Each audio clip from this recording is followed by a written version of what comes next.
بسم الله الرحمن الرحيم.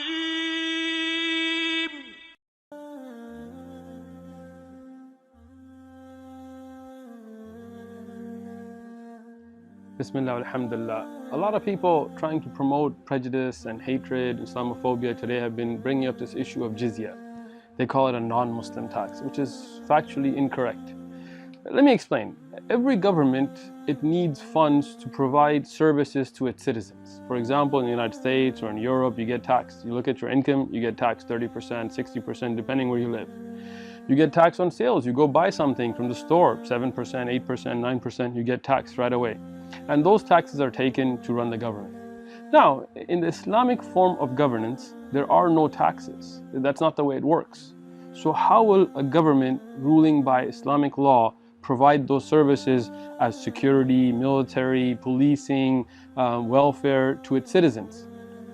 For the Muslims living there, they have to pay into that system through what's called zakat. Zakat is a pillar from the 5 pillars of Islam.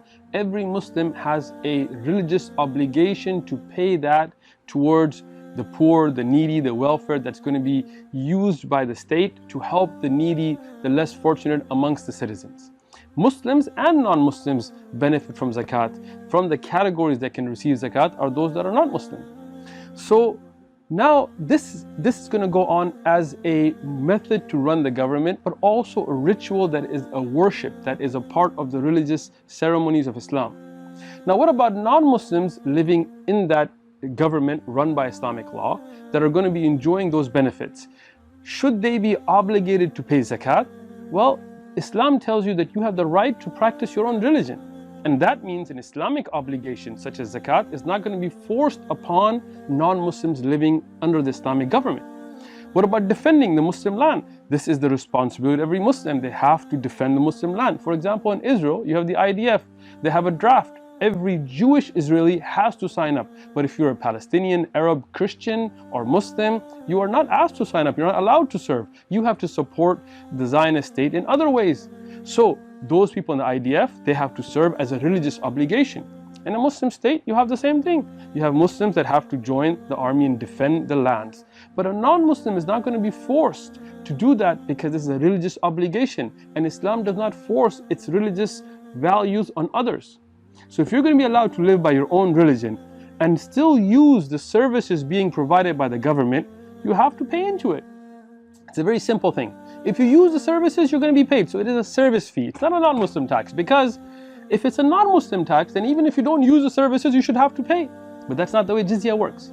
Only when the government that is run by Islamic law provides you services as security, as far as welfare, as far as what today we have roads and hospitals and all these things, then you need to pay into that, whether you're a Muslim or not.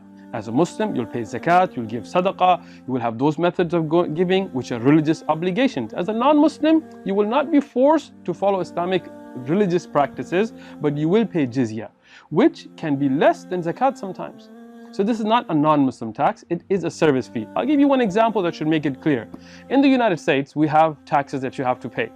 But if you're a member of a church like the Catholic Church or the Mormon Church, then you could have a tax-exempt ID. That the government says that these churches are fulfilling an obligation by helping the poor, by providing services that give them a tax-exempt ID. So you as a Catholic, when you give money as a religious worship to your Catholic church, you get to not pay taxes on them. You write them off on your taxes. Now an atheist, he doesn't want to give money to a Catholic church or a Muslim mosque or anything like this. So the government tells him, sorry, you got to pay taxes because these are services that the government is providing you. So because of that, you have to pay taxes. You don't say, oh, this is an atheist tax. No, you say that's a write-off because those churches, according to the US government, are fulfilling a welfare service of the government. So when you donate to your church, fulfilling as a Mormon 10% of your gross income, fulfilling that religious obligation, you don't have to pay taxes on them.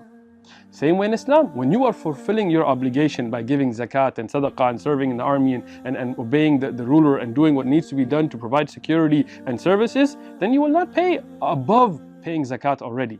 But as a non-Muslim, you do not have to do those, but then you have to pay a service fee for the services that you are utilizing. And this is why in the authentic narration, Khalid ibn al-Walid, when he was in the area that is Syria today, when he could not protect the non-Muslims from the Byzantine, he returned the jizya back to him. If it was a non-Muslim tax, why would he give it back? No, he said this is for a service, and if we cannot provide that service, we will not collect jizya from you, and we'll even give you back whatever we had collected, because it's a service fee. And anybody with a logical mind, without prejudice, will know that this is a very fair and just system without any prejudice against anybody. Thank you very much. If you have any questions, you can send a question to us in the link below to contact us.